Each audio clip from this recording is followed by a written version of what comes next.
ইফতারির সময় দেখবেন ইফতারি খাওয়া শুরু করবেন। আচ্ছা, ইফতারি খাওয়ার সময় বলুন তো আনন্দ লাগে কিনা? আল্লাহ কয় জান্নাতে যাইবি তো, এখন কিছু খায় আর খাওয়াবো জান্নাতে।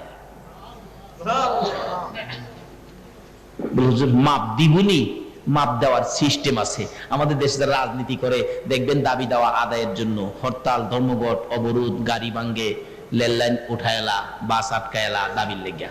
এরপরে যদি না হয় দাবি দেওয়া আদায়, তাইলে আরেকটা ধর্মঘট আছে, এটাতে কয় আমাদের দেশে অনশন ধর্মঘট। কোন ধর্মঘট? অনশন ধর্মঘটের অর্থ কি?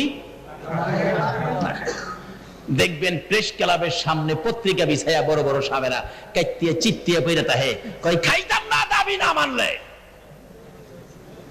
খাইতো না কইয়া হইয়া রইছে, আবার একটু পরে দেখেন বাদাম ওলারে ডাহে। আমি দেখছি দেখে কইতাছি, মিছা কথা কই।